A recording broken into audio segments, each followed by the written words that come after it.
Entonces vamos a ver hoy la clase que nos correspondía para esta semana de la contraparte del sistema reproductor masculino. Bien, eh, creo que está de más decírselo, pero esta vez vamos a ver los testículos, los ductos genitales, donde ahí están los ductos deferentes. Vamos a ver las glándulas accesorias, que vamos a encontrar la próstata, vamos a encontrar las glándulas bulbouretrales y las vesículas seminales, y finalmente vamos a ver ciertas generalidades pues del pene, ¿no? Si tú ves este corte, este es un corte sagital, puede ser que fue en la línea media, este de acá abajo. Esta es la parte derecha vista desde la izquierda.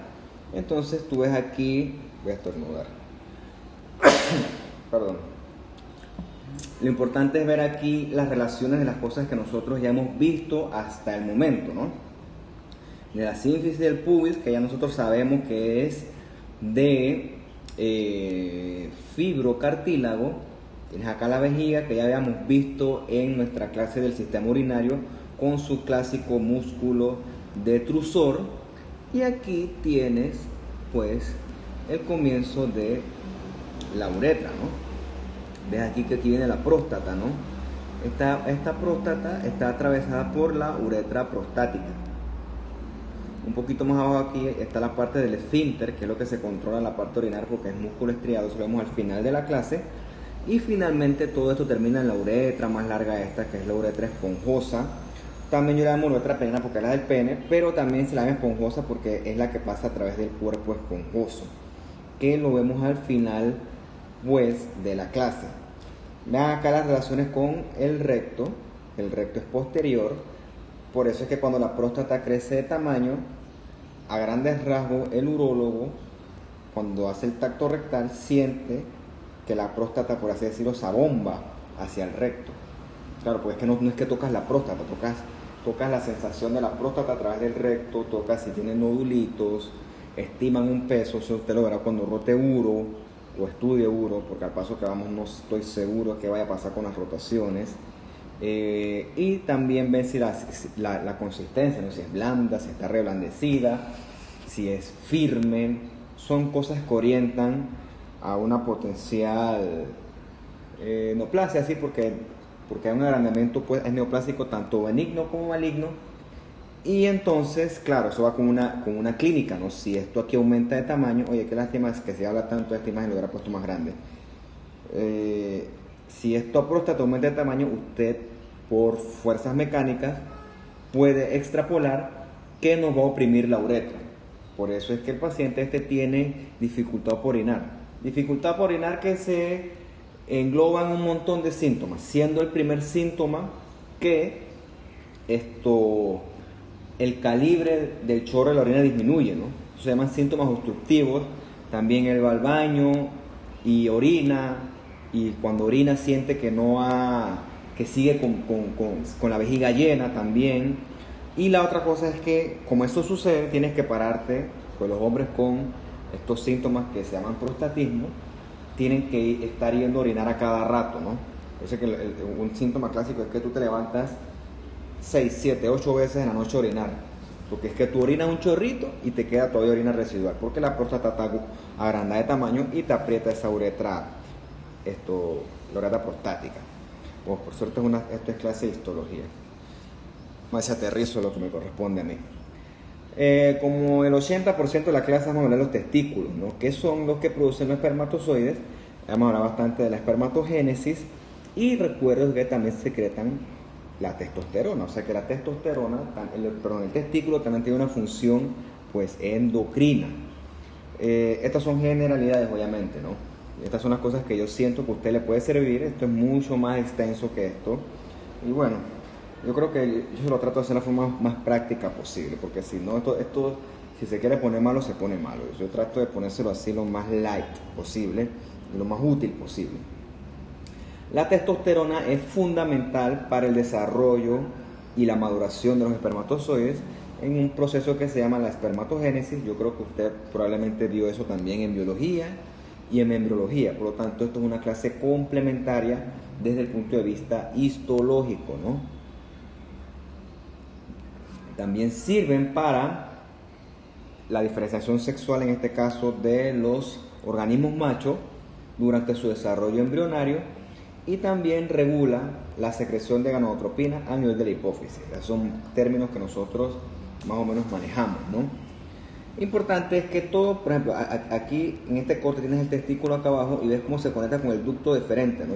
Esto sube hasta acá arriba y eventualmente se conecta con la próstata. La próstata aquí se ve, pero se ve con la cápsula completa, ¿no? Bueno, esos ductos, que después vamos a ver su epitelio especial, son los que al momento de la eyaculación permiten que el espermatozoide viaje desde el testículo por acá arriba, va a la próstata y después ¡puf!, a la uretra, ¿no? Esos son los ductos necesarios. Por eso es que cuando hay cirugías de esterilización de los hombres, o de, el otro nombre es anticoncepción, no me gusta mucho, me gusta más esterilización, lo que se hace es ligar estos conductos espermáticos, ¿no? De manera que sí, el paciente produce espermatozoides, pero tú le matas la vía de acceso y ya. Simplemente él eyacula, pero eyacula puro líquido que produce la próstata y las otras glándulas, ¿no? Sin espermatozoides, porque le cortas el acceso al testículo. Interesante, esas son generalidades que yo siento que a ustedes les puede interesar, ¿no? Bien, vamos a hablar de los testículos, como les dije. Eso, si tú agarras un testículo y buscas un cuchillo con un buen filo y ras, lo cortas, ¿no? Lo cortas por la mitad. Yo diría que esto es un corte sagital. Sagital porque te lo divide en derecha e izquierda. Asumo que esto puede ser la derecha más o menos. Depende de la orientación del testículo. Bueno, ya usted es experto en los planos anatómicos, etcétera. Ahí me dirá si me equivoqué o no. Y bueno, bien, el testículo, como todo buen órgano sólido, va a estar rodeado de una cápsula de tejido conectivo bien gruesa. ¿Ves? La ven aquí en blanquito en el esquema, que a la vez es una cápsula que da origen a septos que dividen a su vez al órgano en lóbulos. Eso ya lo hemos visto bastante a lo largo de este curso, ¿no? Esta cápsula en el testículo se llama la túnica albuginea, y usted verá que aquí hacia medial, en este caso posterior, el tejido conectivo es más grueso, es más denso, ¿no? más prominente, y en este punto se forma una estructura que se llama el mediastinum testis, como dice acá, que esta es la estructura por medio de la cual llegan los vasos y sale entonces el conducto de frente a través de unas estructuras, de estos ductos que vamos a ver más adelante, ¿no? Supuestamente la túnica albuginea te divide todo ese testículo y se forman 250 lóbulos así con estructura de pirámide, más o menos recuerda el riñón, y cada una de estas unidades se llama el lóbulo testicular. En estos lóbulos nosotros vamos a encontrar una serie de estructuras que le dan al testículo sus características propias y únicas, ¿no? Vamos a encontrar unas células que se llaman las células de Leydig, decía mi profesor de patología que se llaman de Leydig. Bueno, yo no soy experto en la pronunciación de los epónimos. Células de Leydig, o también le llaman células intersticiales, cuya función es la secreción de testosterona. En estos lóbulos también vamos a encontrar los túbulos seminíferos, que son unos túbulos realmente, son unas estructuras tubulares, donde vamos a encontrar a los espermatozoides en varias etapas de su desarrollo. Bien, los testículos están sostenidos por su cordón espermático, ¿no? Y residen dentro del saco escrotal. Eso es parte del desarrollo embrionario. Hay una serie de patologías que tienen que ver con los testículos no descendidos. Probablemente eso usted lo conozca con más tranquilidad cuando dé pediatría, ¿no? Son las condiciones patológicas. Bien, como el testículo en un inicio existía dentro de la cavidad abdominal, recuerda que la cavidad abdominal está totalmente tapizada por peritoneo. Eventualmente él va a bajar hasta el saco escrotal, y cuando él baja junto a su capita de peritoneo, que es una serosa, ya sabemos eso, ¿no? Bueno, esta capa de peritoneo del testículo se va a llamar la túnica vaginalis. Entonces vámonos de vuelta al esquema acá. Tienes por fuera la piel del escroto, ¿ok? Y tienes acá el testículo. Recuerda que el testículo tenía su respectiva túnica albuginea, ¿no? Que es la más gruesa de tejido conectivo. El testículo también va a tener entonces su capa de de serosa, ¿no? Que se llama la túnica vaginalis. Como toda buena serosa, tiene dos partes, ¿no? La parte que da hacia afuera, que es la parietal, como dice aquí parietal, y la parte que da hacia el mismo testículo, que es la visceral, ¿ok? Y en el medio ya hay un espacio, ¿no? Eso usted lo verá con más calma en la clase de anatomía. Solamente es, tengo que mencionarles esto porque cuando vemos la histología, esto para que estés bien orientado, ¿no? Entonces aquí los lóbulos del testículo, acá está la rete testis, que vamos a ver más adelante, y acá el epidídimo, que es como la cabeza del testículo, por así decirlo. Bien. Una cosa bien interesante es que para que se dé una adecuada espermatogénesis tienen que haber condiciones ideales. Usted sabe más o menos que nuestra temperatura de nuestra sangre en los humanos es caliente.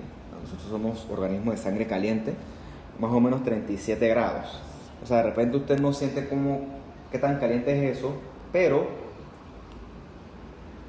eventualmente le va a tocar hacer flebotomía, ¿no? Flebotomía es pues sacar sangre. Ese es el término fancy para decirle a eso. Y eventualmente se va a ensuciar con la sangre que saca del paciente. Bueno, cuando le pasa eso se da cuenta que la sangre es caliente. De hecho es bien caliente, 37 grados es bastante caliente. El problema es que a esta temperatura los espermatozoides en desarrollo no sobreviven. Por lo tanto, a los espermatozoides en desarrollo tienen que estar a una temperatura más fría, que es más o menos unos 34 grados. Y eso se logra gracias a una serie de mecanismos que, por así decirlo, entre muy comillas, enfrían la sangre que rodea el testículo. Un ejemplo de esto es la existencia de algo que se llama el plexo pampiniforme, que son venas, ¿no? Son todo este sistema de venas que llevan sangre más fría al testículo y a la vez enfrían a la sangre arterial que viene de la arteria testicular. Otro mecanismo es el sudor que produce el escroto se evapora y eso ayuda a enfriar ese ambiente. Y otro mecanismo que los hombres aquí conocerán muy bien es el testículo, pues posee dos músculos importantes, ¿no? Aquí se ve uno que es el cremaster y acá no se esquematiza muy bien otro que es el dartos. Eso usted lo ve bien en la clase de anatomía, ¿no? Hay una cosa que se llama el reflejo cremastérico. Usted verá que cuando usted se mete en una piscina fría, su escroto, por así decirlo, se encoge, o sea, como que se achurra. Bueno, ese reflejo ocurre para acercar o alejar el testículo del cuerpo para buscar mantener la temperatura, ¿no?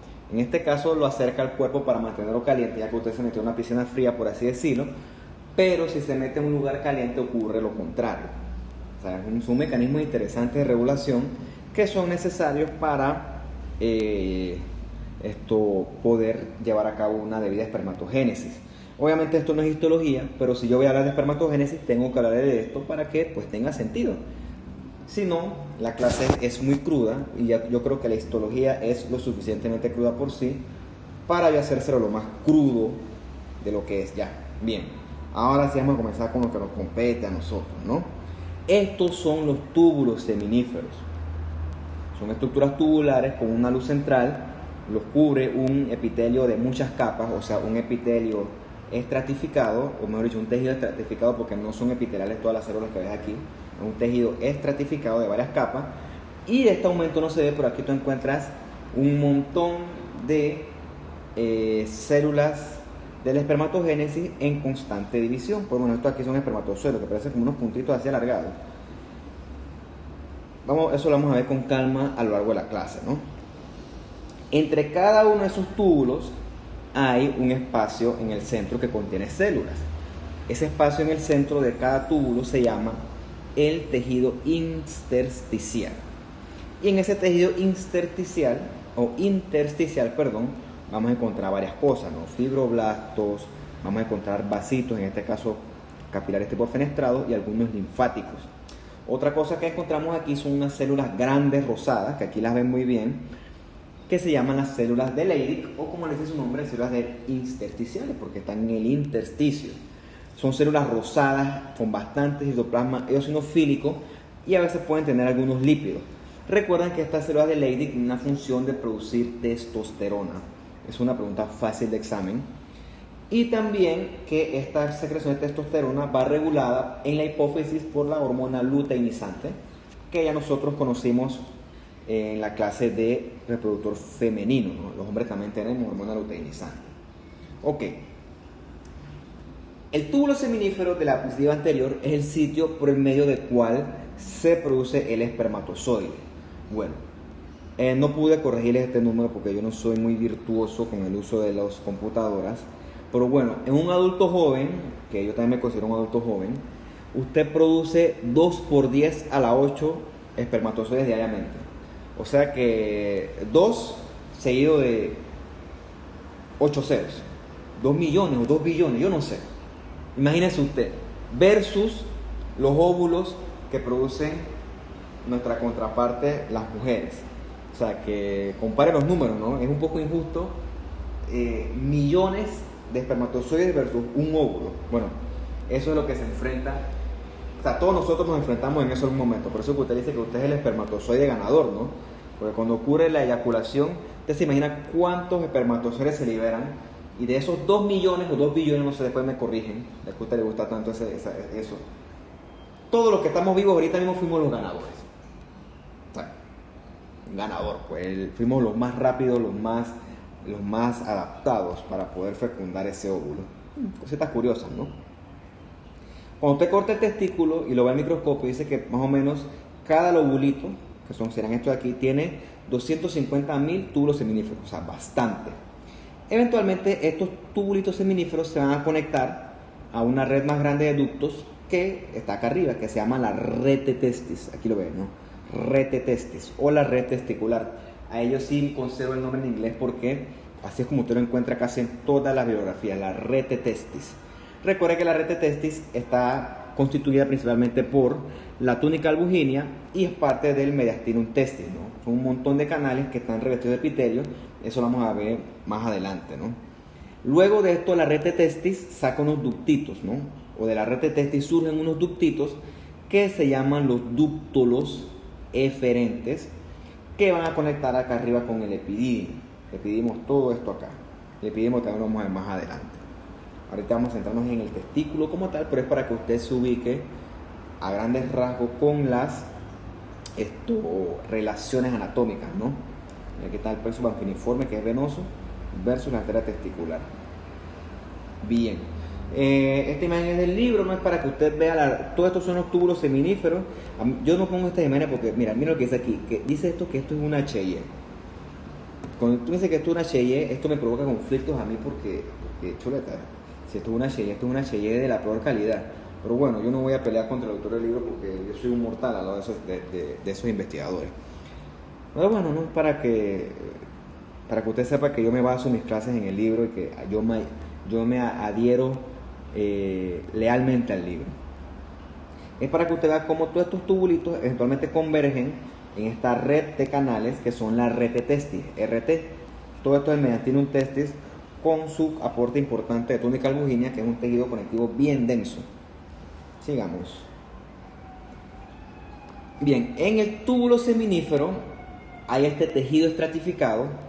Mira, me va a ocurrir lo mismo que me pasó con la parte de la capa granulosa del ovario.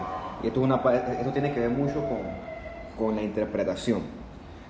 Porque ya lo busqué y la granulosa no es epitelio. Y yo dije que era epitelio estratificado.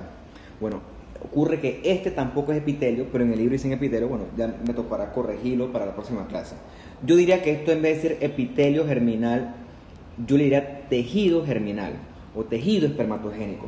Porque el problema es que si tú le mandas una citoqueratina a esto, no va a marcar, porque eso no es epitelial. Bueno, eso es una corrección para los próximos muchachos. Se las hago a ustedes verbales para que ustedes entiendan, ¿no? Esto es un tejido estratificado, ¿no? El problema es que son nombres históricos, antiguos, pero que hoy en día generan, con los nuevos descubrimientos, generan cierta contradicción, y eso es lo que yo quiero evitar. Yo sé que le dicen epitelio germinativo, pero eso no es epitelio, o sea, realmente es un tejido estratificado con varias células, pero que no son epiteliales, son células germinales, como dice aquí, no son células germinales, no son epiteliales. Eso yo lo corrijo sin falta para el otro curso. Ese es mi aporte, ¿no? Porque si es así, yo lo voy a estudiar el libro, yo no les explico nada, ¿no? Dicen que es epitelio porque sí es cierto, tiene una membrana basal, ¿no? Pero bueno, yo lo voy a corregir en la próxima clase porque es que sí genera ciertas dudas.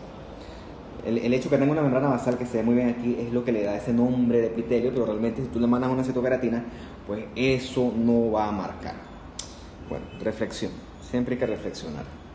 Lo importante es que estos túbulos que tienen un tejido estratificado van a tener una membrana basal que los rodea, y en estos túbulos a la periferia vamos a encontrar unas celulitas musculares que los rodean, ¿no? Parecido a las miopiteliales que vemos en las glándulas, pero en este caso se llaman las células mioides, ¿no? Que son las que rodean a la periferia del túbulo, y esas células mioides, gracias a su contracción, van a poder contraer el túbulo para que el túbulo pueda eyectar su contenido a la luz, y de manera que ésta pueda llegar después a la red y después a los dúctulos eferentes, después al epidídimo, de manera que se pueda dar efectivamente la eyaculación. Mira, aquí hay un montón de células que nosotros vamos a ver una por una, ¿no? Eso es la histología de nosotros. Con más aumento, ¿no? El problema es que el escáner escanea, que valga la redundancia, a un aumento efectivo de unos 20x. 20x es como hasta aquí. Cuando tú le pides que él haga aumento mayor, es un aumento digital compensado. Por lo tanto, ahí el microscopio sí vence al escáner, hoy por hoy. Por lo tanto, tengo que usar estas imágenes que sí son imágenes de foto de microscopio, porque si tú le pides al escáner que te haga un aumento, el aumento es compensado y sí se pierde calidad. Y por supuesto, en escáner no se puede usar aumento de 100x porque no hay esa interfase con aceite de inmersión. Bueno, que estos investigadores con muchos recursos ya habrán inventado escáneres con más aumento, ¿no? Pero bueno, hoy por hoy no se tiene. Por eso es que me tocó quedarme con estas imágenes que están bonitas, la verdad. Por suerte son de calidad y bueno, yo casi usé la misma para todas. Bien, vamos por este curso a mantener el epitelio germinal, pero yo después ya le corregí, ¿no? No es que es un epitelio como tal, es un tejido germinal. Bien, en estos túbulos seminíferos nosotros vamos a encontrar básicamente dos líneas de células. Las células espermáticas y otra célula bien famosa que es la célula de Sertoli. Mira, esta grandotota acá con este núcleo que parece un ojito. Estas tres son células de Sertoli. Una célula grande con un núcleo grandísimo. Tiene una eucromatina que es casi clarita. Acá nosotros usamos el término cromatina vesicular. Y el nucleolo prominente es poco, parece una pupila literalmente. La función de la célula de Sertoli es una función de sostén. La célula de Sertoli provee el microambiente adecuado para que todos esos espermatozoides en desarrollo tengan nutrición y tengan soporte metabólico, de manera que el precursor pueda convertirse efectivamente en un espermatozoide ya maduro. Esta es la función de esta célula de Sertoli, ¿no? Esa es una célula que encontramos en el túbulo, y la otra son un montón de espermatozoides en desarrollo y en división. Todo esto, todo lo que no les mencioné, son espermatozoides en distintas etapas de la evolución.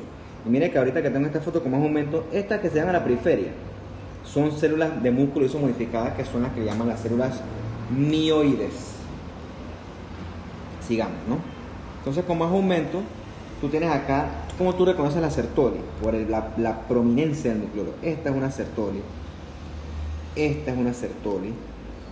Quizás esta, pero a mí yo cuando veo el puntito negro del nucleolo y el tamaño del núcleo, esa es una Sertoli. Todas las otras son células espermáticas en vía de maduración. Y por la periferia tienen las células mioides, ¿no? La periferia de cada túbulo seminífero, ¿no? Más o menos rodeando la membrana basal. Por eso que le llaman epitelio germinativo. Qué diatriba ahora con eso, ¿no? Pero bueno, vamos a seguirnos a lo que dice la clase y yo después haré las correcciones y bueno, ustedes entenderán la reflexión esa que yo estoy haciendo en este momento. Bien, ya hablamos de la Sertoli, ahora vamos a hablar de las células de la espermatogénesis, ¿no? Que son las que componen el grueso del túbulo seminífero, la mayor parte, ¿no? Que en definitiva se le llama epitelio germinal. Ya le dije que es un nombre tradicional, yo no creo que sea el nombre más adecuado, pero bueno, por mi lealtad al libro la mantengo, pero creo que para el próximo curso debo modificarlo.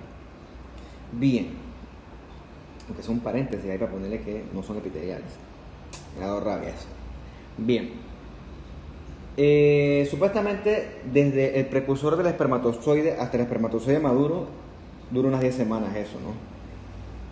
Pero esto hay dos fases, ¿no? Hay una fase que se llama la espermatogénesis, que se da en el túbulo seminífero, y hay otra fase que se llama la espermiogénesis, ¿no?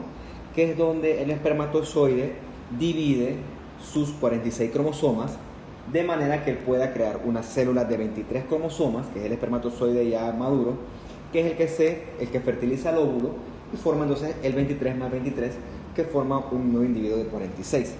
Para eso es necesaria una meiosis. O sea, el espermatozoide maduro tiene que ser una célula haploide, ¿ok? De manera que pueda producir un individuo completamente nuevo al momento de la fertilización. Entonces usted verá acá que tiene células que están haciendo mitosis efectivamente, se están dividiendo. Ahorita les explico qué es. Tiene los precursores que están por acá abajo, que son las espermatogonias. Después tiene otros estadios que son las espermátides. Y estas rayitas ya son casi los espermatozoides maduros, ¿no? Eso lo vamos a ver uno por uno a lo largo de esta clase. Sigamos. Bien, la espermatogénesis comienza efectivamente con la pubertad, ¿no?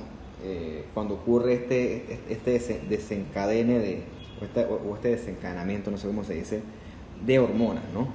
Y comienza con nuestro progenitor, que se llama la espermatogonia. La espermatogonia por lo general tú la encuentras a la periferia del túbulo. Son estas celulitas aquí, ¿no? Redonditas, un núcleo redondo que por lo general se encuentra a la periferia del túbulo.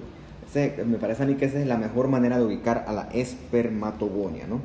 Me dice aquí, cercana a la membrana basal del túbulo seminífero.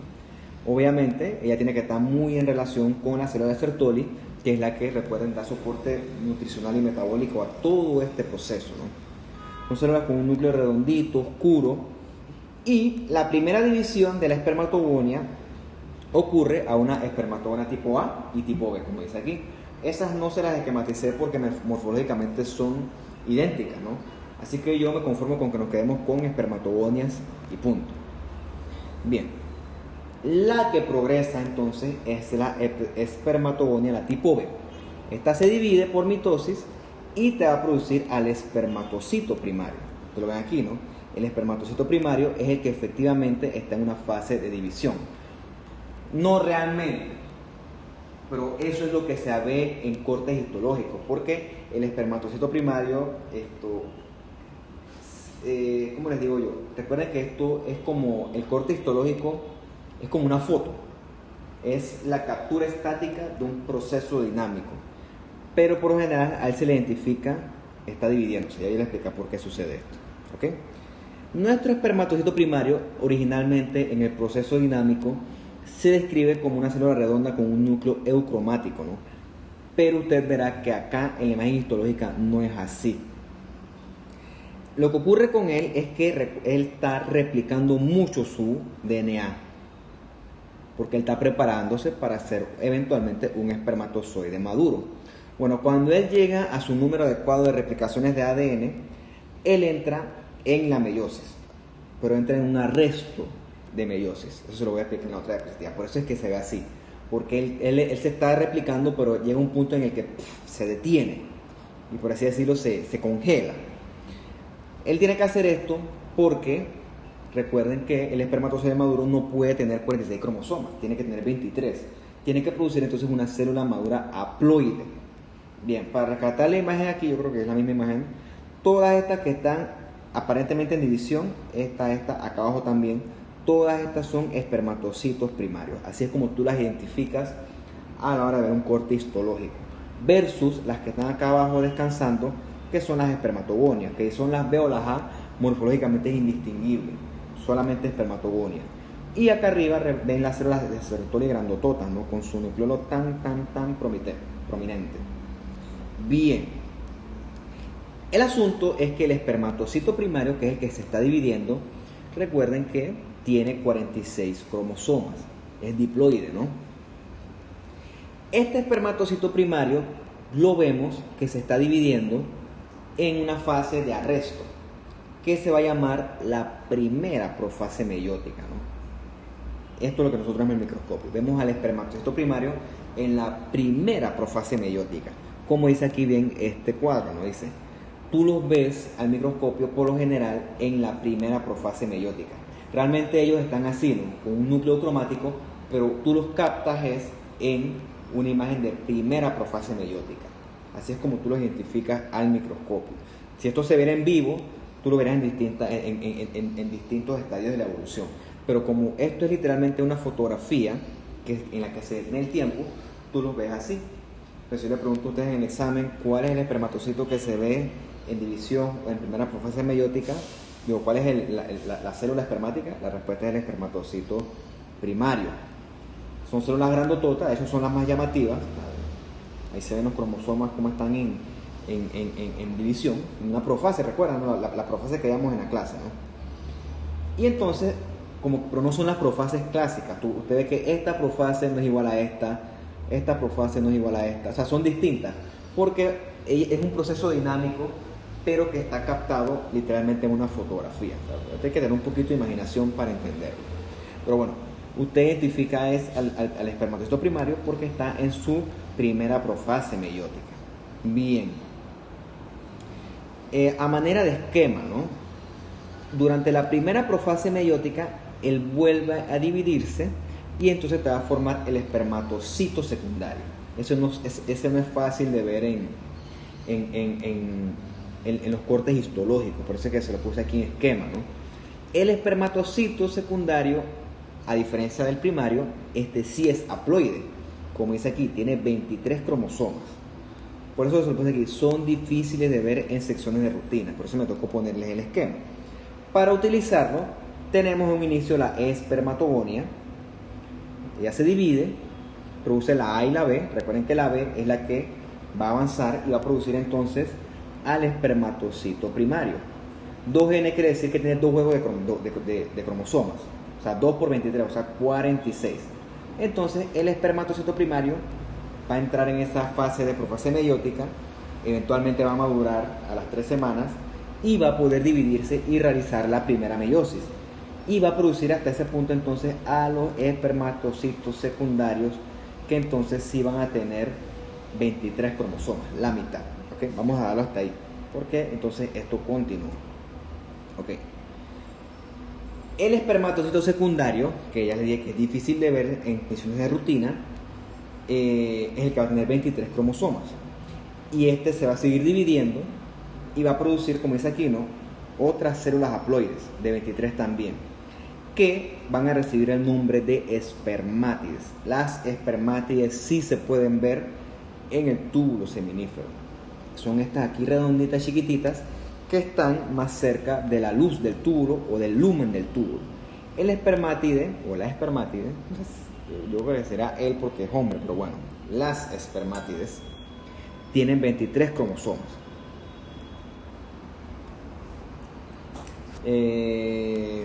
Recuerden, ya se lo puse aquí, ¿no? Es como a mí me toca repasar las clases antes de darlas, por eso es que a veces me adelanto, ¿no? Porque tengo muchas ideas en ese momento. Es importante que al momento de producir un espermatozoide maduro, este tenga 23 cromosomas para que se pueda fusionar con los 23 del óvulo, para que sean 23 más 23 sean 46, de manera que, o sea, eso es un individuo normal, por así decirlo, entre comillas. Ya usted sabe que si eso no es exitoso, si hay fallos aquí y se fusionan individuos con más de 23 cromosomas, crean entonces individuos con anomalías cromosómicas, que son cosas que ustedes ven en otros cursos, ¿no? Por ejemplo, ven en biología, en embriología también, en pediatría. O sea, es lo importante que esto esté bien regulado. ¿Y quién regula eso? El aporte hormonal y el soporte que dan las células de Sertoli. O sea, todo eso tiene que tener un perfecto balance. De hecho, la mayor parte de los individuos, porque recuerden que tenemos que irnos para atrás, ¿no? La clase en la que hablábamos de las mitosis, de los checkpoints, todo esto regula a grandes rasgos todo esto. Por eso es que es importante conocer los cursos de principio. A veces eso puede fallar, y resulta que se fusiona un individuo con un espermatozoide de 24 cromosomas con un óvulo de 23, por decirles algo. Gran parte de esos casos anómalos son los que terminan en los abortos espontáneos, solamente para que usted lo conozca a manera de curiosidad. Hay unos que sí progresan, pero la mayoría terminan en abortos, porque siguiendo la lógica de la biología, son individuos que van a tener anomalías que biológicamente no son aptos para sobrevivir, por lo tanto el cuerpo sabiamente decide abortarlos. Curiosidades, ¿no?, de la biología. Esta foto aquí usted tiene el túbulo seminífero, que tiene parte de él, tiene acá su membrana basal con sus células mioides, tiene acá en el intersticio, o sea, entre túbulo y túbulo, las células de Leydig, que son las que producen la testosterona, tiene la Sertoli, que aquí no se ven tan bonitas porque el neutrono no es tan prominente.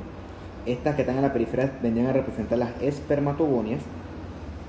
Estas que están en división, o sea, que están en la primera profase meiótica, pasan a ser los espermatocitos primarios. Recuerde que los espermatocitos secundarios no son fáciles de ver. Y entonces las que están hacia la luz son los o las espermátides. ¿Ok? Hasta ahí estamos bien. Yo no voy a entrar en mucho detalle de que la meiosis, cómo ocurre, porque eso es de embriología, ¿no? Eso es, yo no soy experto en eso tampoco. Si usted hace un clash entre lo que yo le digo y lo que dice embriología y saca las mejores conclusiones posibles. Bien, sigamos. Bueno, ya llegamos, hasta aquí llegaba la espermatogénesis, ¿ok? Ahora viene la segunda parte, que es la espermiogénesis, que es, por así decirlo, donde estas espermátides van ahí a su academia para poder convertirse en un espermatozoide capaz de fertilizar un óvulo. O sea, ¿cómo les digo yo? Cromosómicamente ya ellas son hábiles, pero les falta, alcanzar otras características que les permitan emprender su camino hasta poder llegar eventualmente a esa trompa de falopio, recuerden la clase anterior, para poder fertilizar. Ahorita mismo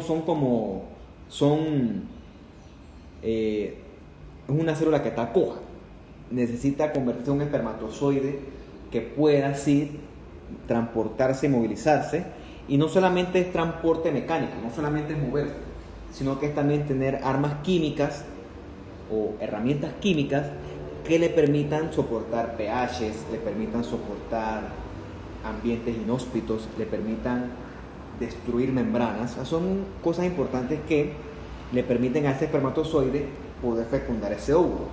Solamente el más hábil de esos 2 millones o billones es el que va a lograrlo. Por eso es que dicen que nosotros somos los que ganamos, ¿no? Los que estamos hoy en día ya somos adultos. Bien. La espermiogénesis es donde efectivamente se van a producir los espermatozoides, ¿no? Entonces, recuerden que esto sí requiere de la temperatura, que es lo que hablábamos al principio de la clase.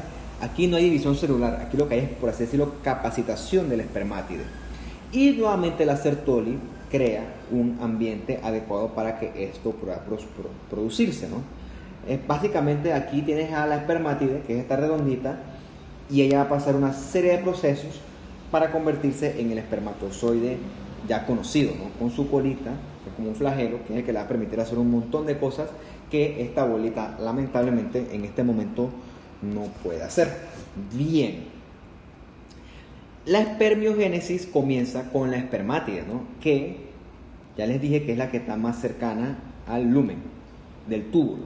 Son redonditas, no la confunda con los espermatozoides, que son como una fusiforme, son como si fuera una rayita, no los confundan. Es importante que la espermátide forme una estructura que se llama el acrosoma, ¿ok? Eso es fundamental de la espermiogénesis. Durante la espermiogénesis también se va a formar el flagelo, que es la colita del espermatozoide, y entonces esta serie de procesos que vamos a ver en la próxima diapositiva son las que me van a capacitar a mi espermátide para que se convierta finalmente en un espermatozoide maduro que sea capaz de abandonar este túbulo seminífero y llegar entonces hacia el camino de la fecundación. Bien, la espermiogénesis se da básicamente en 4 fases, ¿no? Una fase de Golgi, una fase CAP, una fase acrosomal y una fase de maduración. Vamos a la una por una.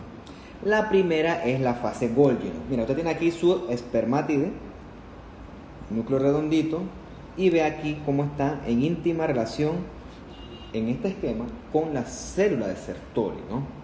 La primera fase es la fase Golgi, donde el aparato de Golgi crece y se pone en íntima relación con el núcleo.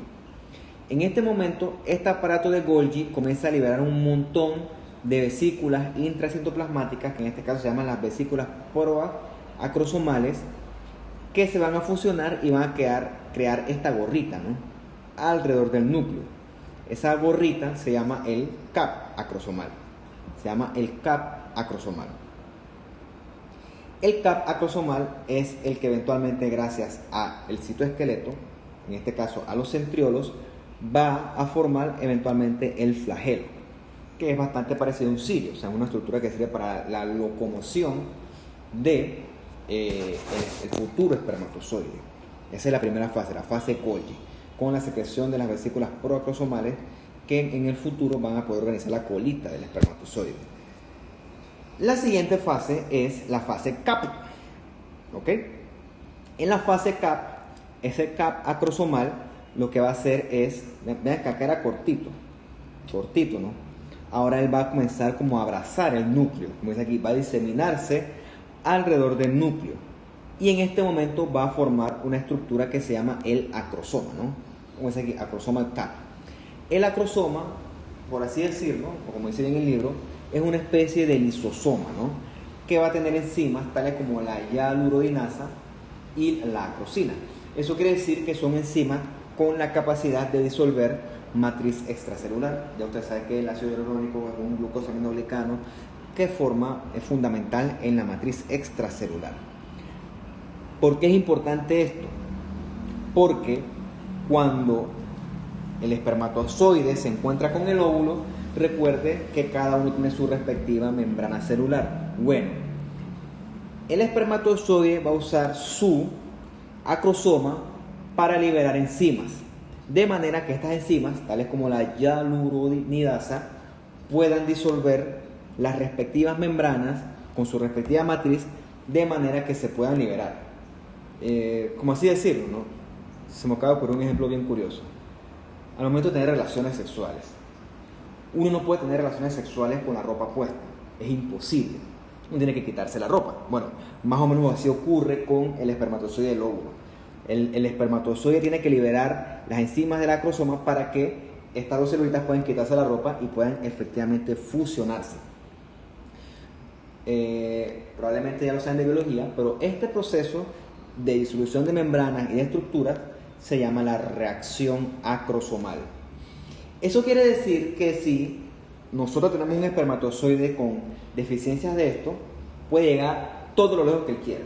Pero si no puede disolver estas membranas y no puede realizar una reacción acrosomal adecuada, pues no va a poder fertilizar ese óvulo. Bien, luego de la fase, luego de la fase cap, viene la fase acrosomal, en la cual ya hay un acrosoma bien desarrollado. Importante es que siga habiendo íntima relación con la célula de Sertoli.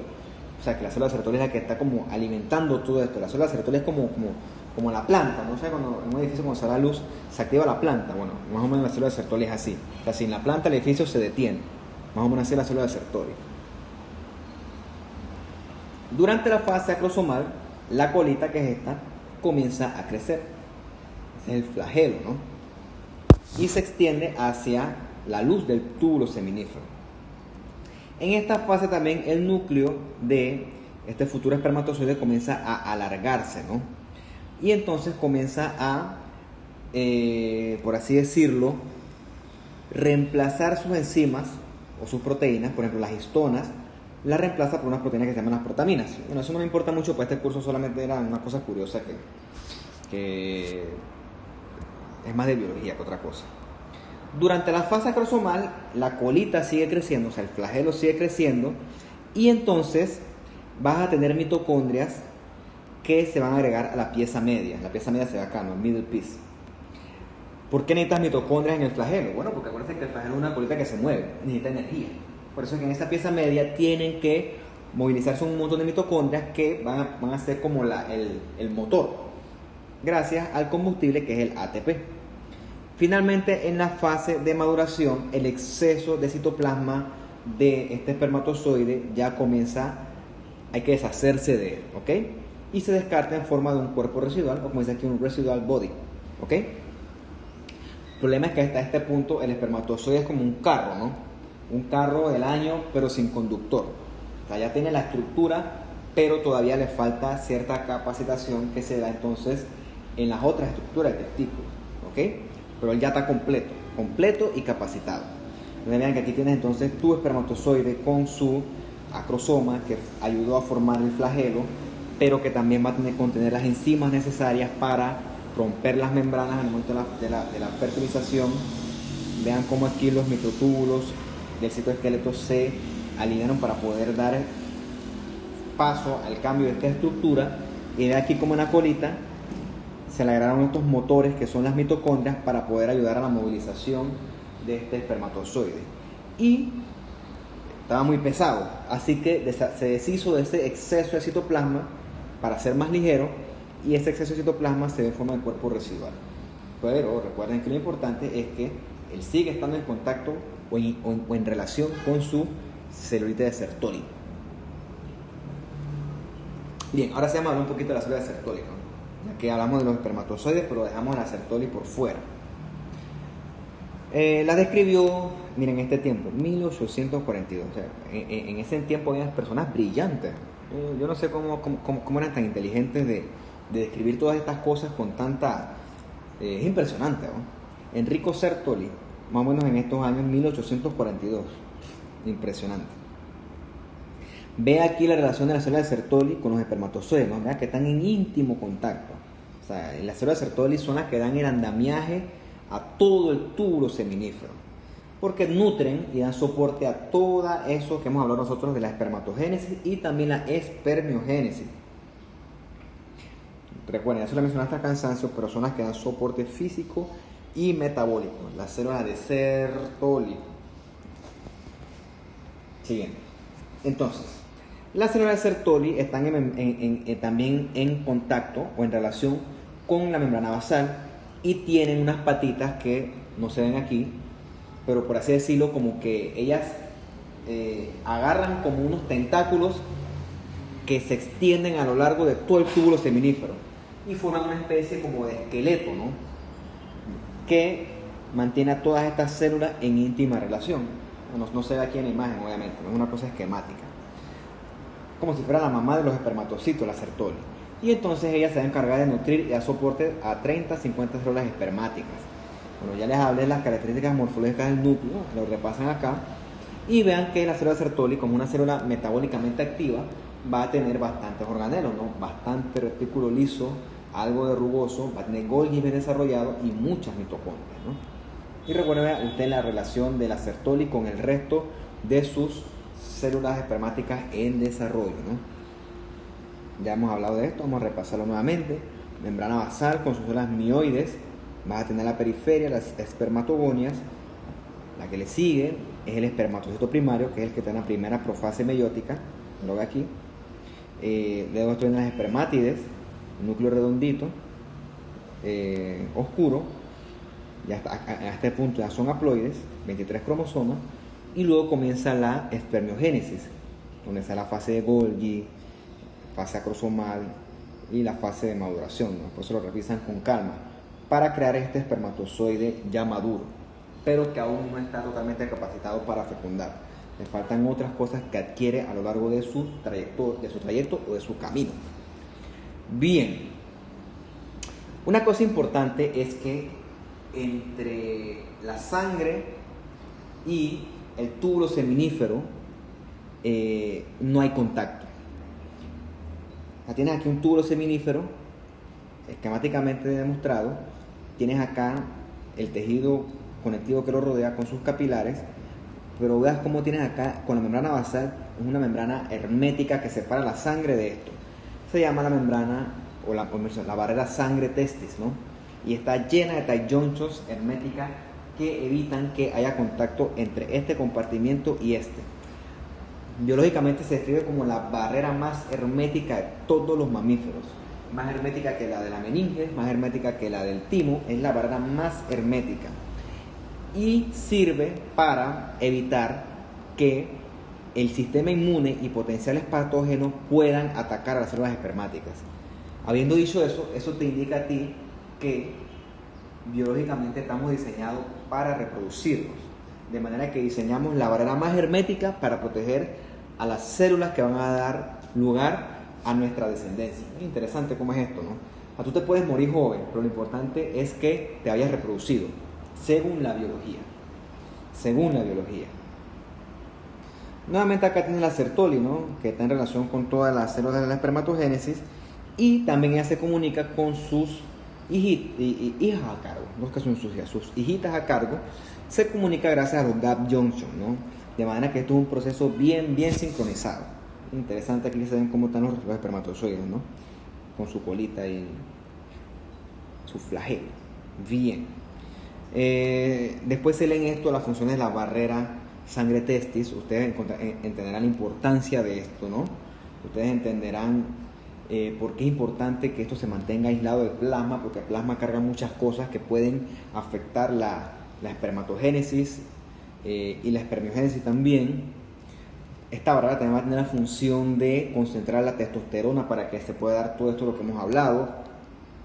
También van a secretar una hormona que se llama la inhibina, que va a ayudar a regular a la FSH de la hipófisis.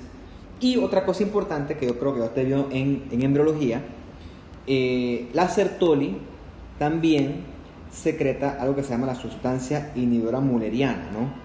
Que hace que los ductos paramesonéfricos no se desarrollen, y es lo que hace que los hombres no tengan los caracteres femeninos, inhiben el sistema mulleriano.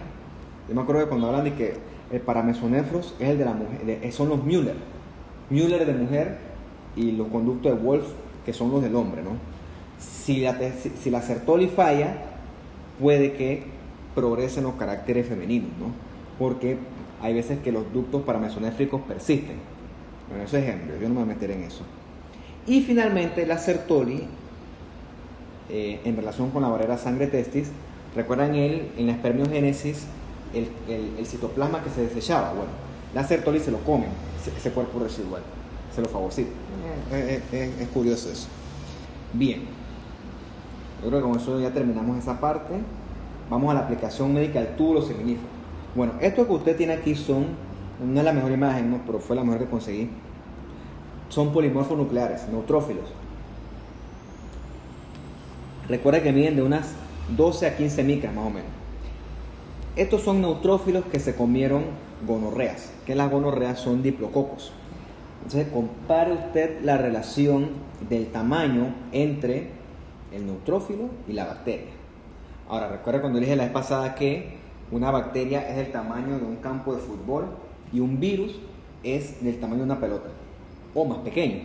Por eso es que los virus es imposible verlos en microscopio de luz. Bueno, la manera de diagnosticar gonorrea es agarrando la secreción del pene, o ya sea en las mujeres de la secreción vaginal. Tú la ves en un extendido, le haces una extensión de Gram y tú ves los bichitos dentro de los neutrófilos. De hecho, esa pus está constituida de eso, de neutrófilos batallando contra los diplococos de la Neisseria gonorrea, que son los que producen a su vez inflamación, que es lo que producen los síntomas, etcétera, ¿no? Mira aquí cómo se comen a los bichitos ellos, por fagocitosis, dentro del citoplasma, ¿no? Los testículos se pueden inflamar, ¿no? Y la inflamación del testículo se llama la orquitis. La orquitis se da por lo general por infecciones. Lo más común es que sea por ITS, ¿no? La más famosa es la Neisseria gonorrea, pero hay otras que son las clamidias, que me imagino que usted conocerá cuando dé su clase de microbiología. También pueden verse relacionadas con las infecciones urinarias, eso es más raro, ¿no? El epididimo también se puede inflamar y se llama la epididimitis, en este caso aguda. Casi todas están relacionadas con ITS, ¿no? El problema es que esa inflamación no es tan grave ya, porque nosotros tenemos una cobertura antibiótica bien eficiente, ¿no? El problema era en los tiempos de antes, antiguos, donde los antibióticos eran duros de conseguir y se le permitía a la enfermedad hacer lo que se llama la historia natural, que es permitir a la enfermedad avanzar sin terapia. Y entonces es una respuesta del cuerpo versus la enfermedad. Bien, el cuerpo es fuerte, y gana, pero gana en el escenario de un campo de guerra. Sí, pues como la Segunda Guerra Mundial. Los rusos y los gringos ganaron, pero lo que quedó después de eso fue devastación. Entonces que en la guerra nadie gana. En la guerra todo queda devastado y gana bueno, no vamos a hablar de eso.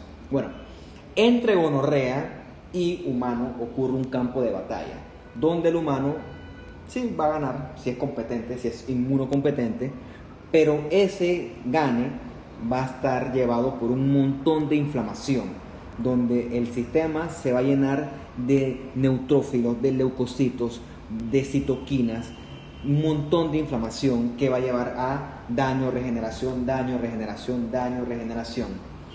Ese daño, regeneración puede producir fibrosis o cicatrices que obstruyan esos ductos y esa obstrucción eventualmente va a llevar a la infertilidad del hombre. Sí, usted ganó, pero quedó infértil. Ese es el problema. Claro, ya esto no sucede porque tú vas a un centro de salud y ellos mismo te lo tratan. O sea que el tratamiento para esto, que es la ceftriaxona, hasta donde yo sabía, probablemente ya cambió, ustedes me corregirán cuando den la clase de farma y de microbiología. Te pones tu shoot y ya, estás curado.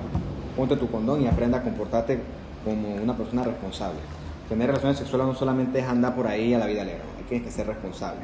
Porque si no eres responsable, aparte de que estás diseminando eso, puedes producir infertilidad, tanto en hombres como en mujeres. La ventaja es que esto es tan sintomático que el paciente no se puede quedar simplemente por ahí normal. Eso duele muchísimo. Por lo tanto, él literalmente se ve obligado a asistir a su puesto de salud. Bueno, eso usted lo revisará más adelante, ¿no? Bien, los ductos intratesticulares. Y vamos a comenzar por la rete testis, acompañada de sus tubulitos rectos y sus dúctulos eferentes. Estos son como las vías o las calles que van a llevar los espermatozoides del testículo hacia la periferia, ¿no? Los túbulos rectos entran, o sea que es que la imagen no me lo permite, ¿no? Pero están en contacto con las células de Sertoli, ¿no? Y son los que conectan entonces, este es el túbulo recto, ¿no? Es el que conecta el túbulo seminífero con el resto de la rete testis. La rete testis es como, pues sí, como una carretera llena de interconexiones. Aquí no se ve, pero estas interconexiones están revestidas de epitelio cúbico simple. Y estos van a hacer transporte a través de estos ductos. Los espermatozoides van a comenzar a viajar para poder abandonar el testículo. ¿Ok? En la rete testis vamos a encontrar un epitelio cúbico simple, que es el que aquí no se ve, pero es necesario los cilios. Tienen que tener cilios, que son los pelitos estos que van a ayudar a empujar todos estos espermatozoides hacia afuera del testículo. Con más detalle esta foto del libro, usted ve aquí la rete testis, ¿no? Aquí se ve un poquito mejor estas celulitas cuboidales simples que lo recubren con algo de cilios, ¿no? Aquí se ve más como los cilios en los dúctulos eferentes, ¿no? Los pelitos, los cilios, que son los que ayudan a movilizar entonces a estos espermatozoides que están en vías de abandono del testículo. Bien. Los ductos excretores son los que ayudan a esos espermatozoides a abandonar el testículo, ¿no? Vamos a encontrar aquí, tienes el testículo acá, tienes acá arriba del epidídimo, que es como si fuera su cabeza, la cabeza de él, una gorra, por así decirlo. Tienes después acá el conducto o el vaso deferente, y acá tienes la uretra, ¿no? Siguiendo ese trayecto es que los espermatozoides abandonan en el proceso que se llama la eyaculación, ¿no? Eyaculación, ¿no? Para que ustedes vean las relaciones anatómicas de todo esto, ¿no? Bien, vamos a ver el epidídimo, ¿no? El epidídimo es esta estructura que está por encima del testículo, por eso se llama epi, ¿no? Epi de por encima, epidídimo, ¿no? Si está todo enrollado, dice que supuestamente si tú lo desenrollas puede medir unos 6 metros. Aparentemente hay alguien que en su momento lo hizo. Bueno, no sé. Hay de todo, ¿no? Hay gente muy curiosa en esta vida. Anatómicamente, él va a tener una cabeza, que es esta que está acá, que es por el cual los dúctulos eferentes llegan a él. Va a tener un cuerpo, que es este más largo, que es donde los espermatozoides, recuerden que, por así decirlo, acá estaban completos, pero no eran móviles todavía. Bueno, acá en el epidídimo, sobre todo en el cuerpo, es donde se van a modificar y van a adquirir las cosas que le faltaban para ser móviles, ¿no? y tiene una colita que es donde se van a almacenar hasta que ocurra el estímulo de la eyaculación. Importante es que todo esto está revestido por algo que nosotros vimos al principio de la clase, ¿no? Que es un epitelio cilíndrico pseudoestratificado, ahora sí con los estereocilios. Entonces ve usted la relación de la red de testis con los dúctulos eferentes y vea cómo conecta, vea cómo esta red de canales o de carreteras conecta los túbulos seminíferos con el epidídimo, para que eventualmente esto sea eyaculado hacia afuera y pueda producir la teórica fecundación. Bien. Vea entonces aquí los ductos que vemos en el epidídimo. Un epitelio cilíndrico pseudoestratificado, no es una estratificación verdadera, es un pseudoestratificado, y tiene estos cilios más largos que se llaman los estereocilios. Estas células cilíndricas con estereocilios se les llama las células principales.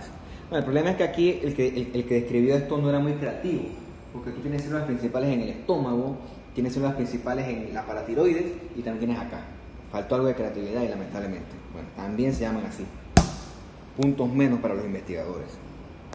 Creatividad. Bueno, estos estereocilios sirven para movilizar el agua o remover el agua y recuerden los cuerpos residuales del espermatozoide, cuerpos residuales que se los come la célula de Sertoli.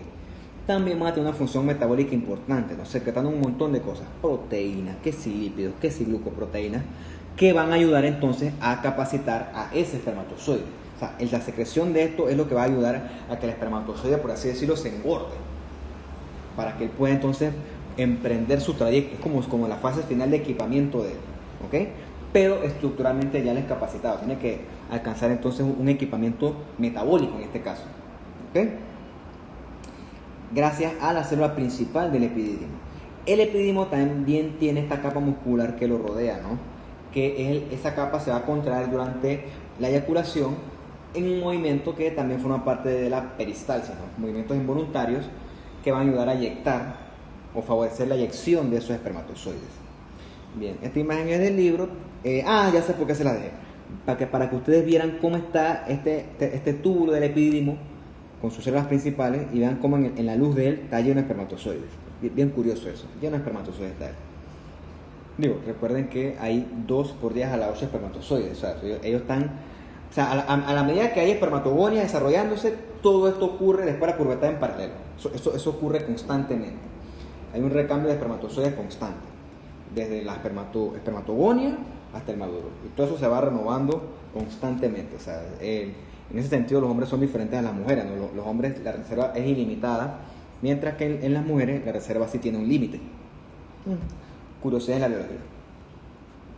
Bueno, luego del epidídimo pasamos al vaso deferente. Lo que más llama la atención del vaso deferente es el grueso de su capa muscular. Tiene que ser así de gruesa porque la capa muscular es la que va a proveer la fuerza por medio de la cual los espermatozoides junto con el semen son liberados con tanta potencia, gracias a esta capa tan gruesa de músculo.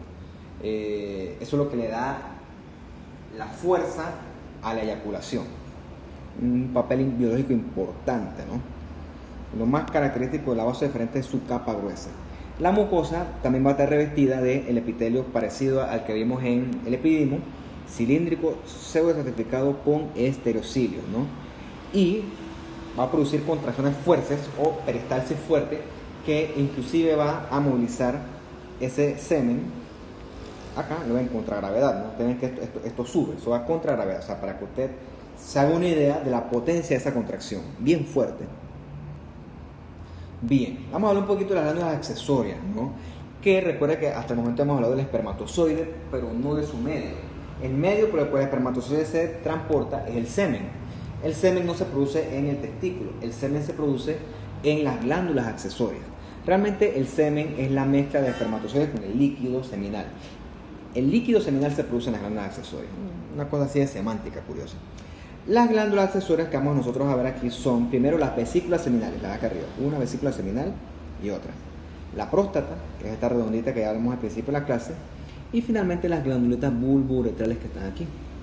Ellas son las que van a producir ese líquido que va a servir como de medio de transporte para el espermatozoide. ¿Ok? Vea que esencialmente son glandulitas mucosas. Vamos a ver una por una, ¿no? Primero es la vesícula seminal, que tiene estos ductos rodeados de mucosa bien compleja, bien como si fuera un laberinto, ¿no? Más o menos recuerda como lo que vemos en la trompa de Falopio, lleno así de pliegues, ¿no? Lo que vemos aquí en la vesícula seminal es un epitelio tipo cilíndrico columnar mira, una redundancia, un epitelio cilíndrico o columnar pseudoestratificado, ¿no? Que va a tener muchos gránulos secretores que son los que nos van a ayudar a crear, en el caso de los hombres, este líquido seminal. Importante es que la vesícula seminal produce 70% del semen. Miren ustedes aquí lo rosadito, ¿no? Eso es líquido seminal que producen este epitelio, ¿no? Vamos a verlo con más detenimiento, creo que hay aquí. Ajá. Es un epitelio pseudoestratificado, ¿ok? Cilíndrico, a veces se ve como medio cúbico. Lo importante es que cómo tú lo distingues, porque ven lo amarillo que él tiene aquí, amarillo, doradito, bueno, eso es lipofusina. Así es como tú distingues a este epitelio. Entonces yo le pregunto a ustedes, ¿en qué glándula accesoria se pueden ver gránulos de lipofusina? La respuesta es en la vesícula seminal. Bueno, ¿qué producen estos gránulos secretores? Bueno, van a producir fructosa, es un azúcar, ¿no? La mayor fuente de energía del espermatozoide. Van a producir la prostaglandina, que es un mediador de inflamación, y el fibrinógeno, que es el que va a permitir que el semen se coagule luego de la eyaculación. Son cosas que son importantes para que el espermatozoide sea capaz de poder llegar hasta el óvulo, ¿no? Necesita todos estos vehículos. Esto es un súper resumen, ¿no? Esto es mucho más complicado, una clase entera hablando de los componentes del semen. Bien. Luego de eso, vamos con la próstata, ¿no? Ve aquí como la próstata como descansa por debajo de la vejiga, esa es su relación anatómica, ¿no? En la próstata vamos a encontrar muchas glándulas tubuloacinales. Si no recuerda que es una glándula tubuloacinar, se va a la clase de epitelio y ahí el cuadrito sale que es una glándula tubuloacinar que va a descansar en un estroma denso, fibromuscular, que ese estroma va a tener bastante músculo liso que va a aportar a la potencia de la eyaculación, ¿no? Y ve aquí entonces ve aquí como los ductitos diferentes pasan, se unen aquí con la vesícula seminal y ven aquí cómo esto converge en la uretra. Por eso es que la vía por medio de la cual el hombre orina y eyacula es la misma, ¿no? Porque hacen como un cortocircuito en la cual que convergen en el mismo canal. Es importante que usted sepa eso de las relaciones anatómicas, ¿no? Bien. Recuerde que le he dicho que la próstata son todos son glándulas tubuloacinares que forman lobulitos, pero lo importante es que también un estroma fibromuscular bien denso que se va a contraer durante la eyaculación y va a proveer potencia al líquido que se eyacula, ¿no? Al semen. ¿Qué reviste estas glándulas? Bueno, un epitelio que a veces es cúbico, a veces se ve un poquito más cilíndrico, puede ser de una capa o puede ser pseudoestratificado, un epitelio bastante variable, ¿no? Lo importante de este epitelio es que este epitelio tiene unas células basales, ¿no? Que ese epitelio es esa célula basal es la que se pierde durante los cánceres de próstata, que en este caso, como es un cáncer de glándulas, es un adenocarcinoma de próstata.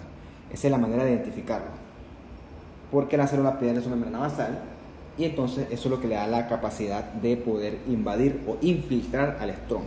Eso es lo que le da un carácter maligno por definición. La próstata, gracias a este epitelio, va a producir un fluido complejo, ¿no? En el cual usted va a encontrar bastantes enzimas, glucoproteínas que van a formar parte de este semen. Una cosa importante que también produce es el PSA, que se llama PSA Prostate Specific Antigen o antígeno prostático específico, que es el que se mide a manera de tamizaje en el cáncer de próstata. Lo normal es hasta 4. Más de 4 no es que es cáncer, pero sí te indica que algo está pasando, ¿no? Una próstata que está produciendo mucho PSA probablemente es una próstata agrandada. Entonces ahí comienza el estudio, que si el tacto rectal, que si la biopsia, etcétera, ¿no? En la próstata también vamos a ver unas cosas dentro de las glándulas, ¿no? Que son estas cosas rosadas. Se llaman las corpora amilácea, como dice aquí, corpora amilácea, que es en latín, o los cuerpos amiláceos.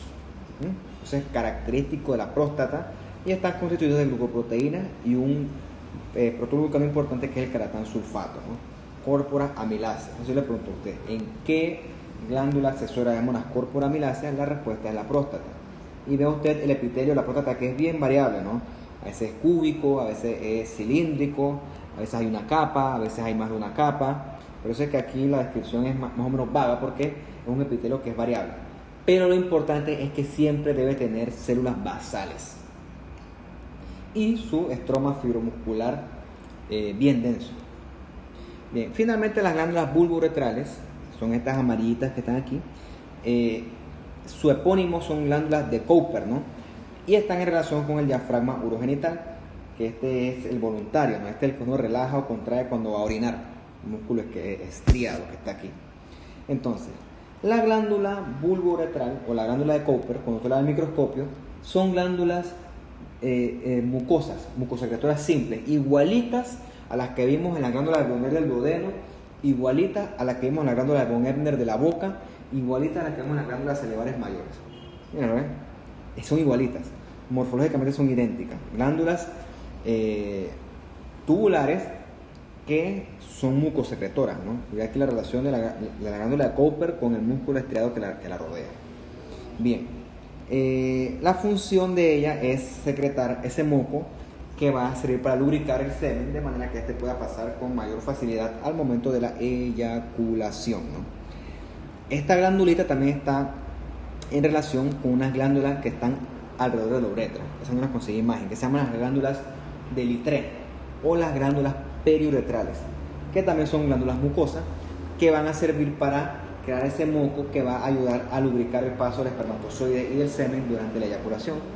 Las glándulas de Littré o las glándulas periuretrales, esas se las debo, ¿no? Así, esta es la uretra, aquí son glándulas que están alrededor de ella, que morfológicamente son glándulas, esas mucosecretoras.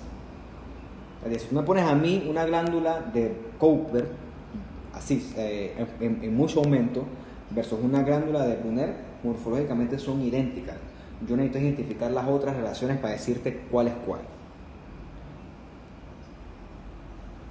Es que el cuerpo es como bien repetidor, él te repite las cosas, o sea, es práctico, ¿no? Por ejemplo, el mismo epitelio del esófago es el epitelio del cervix, o sea, está repetido.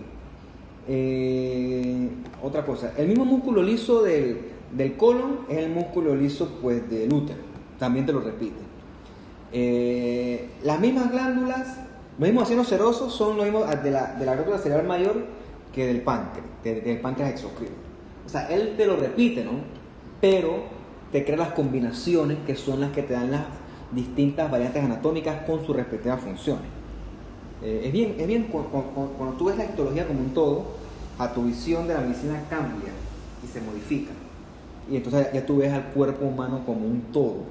No es que el brazo tuyo está disociado del resto del cuerpo, no, todo va en función de un mecanismo en común, ¿no? Entonces, esto es lo maravilloso de la medicina, ¿no? Claro, todo esto cuesta estudiarlo muchísimo, hasta el cansancio.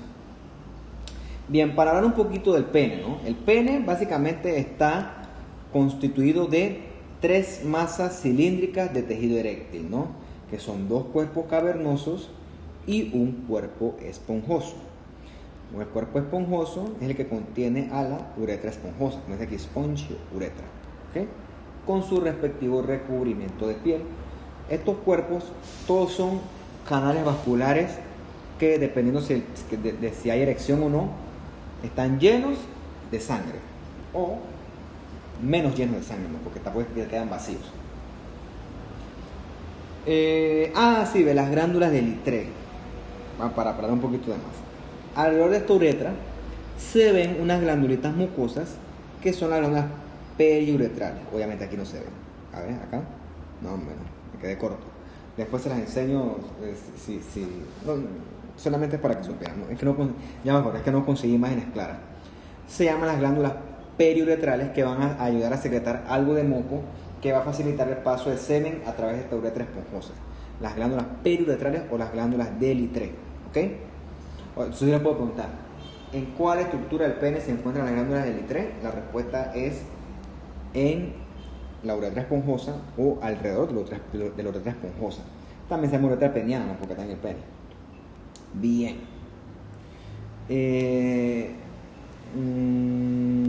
Ustedes saben que el pene tiene un recubrimiento que se llama el prepucio, ¿no? Que eso es piel, que por lo general va a tener bastantes glándulas sebáceas, ¿no? Eso es manera de curiosidad. Pero cuando les pongo así las imágenes, el texto sin imágenes, hasta a mí me cuesta, ¿no?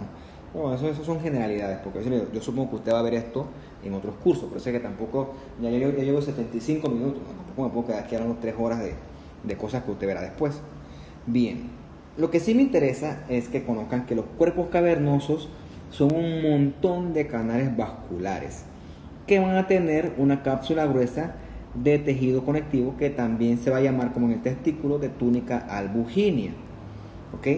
Todos estos son espacios vasculares venosos o espacios cavernosos venosos que cuando existe el estímulo de la erección, pues se van a llenar de sangre y son los que van a producir la respectiva erección que es necesaria para el coito, ¿no? Y para la futura fertilización del óvulo, ¿no? Dos cuerpos cavernosos, hoy te falta esta imagen, disculpas muchachos, falta esta imagen. Dos cuerpos cavernosos, un cuerpo esponjoso. El cuerpo esponjoso es el que contiene la uretra con sus respectivas glándulas periuretrales o glándulas de Littré. Bien, en cada cuerpo esponjoso, usted ve en el centro aquí una arteria central, ¿no? Que se ramifica a su vez en un montón de canales vasculares cavernosos. En este punto existe conexión entre arteria y vena. Eso se llama un shunt arteriovenoso o un cortocircuito, ¿no? Que ocurre entre las venas dorsales del pene y las arterias centrales. Eso es importante porque estos son los canales vasculares que se llenan de sangre. Generalidades, ¿ya? Creo que ya con esto terminamos. Bien, esto es todo lo que tenía que decirles yo, no es todo obviamente, probablemente ustedes amplíen esto durante sus otros cursos, pero bueno, son las cosas que yo siento que hasta este punto usted debe conocer. Preguntas o comentarios me las hacen con toda la confianza del mundo y bueno, me despido por ahora, espero que estén bien.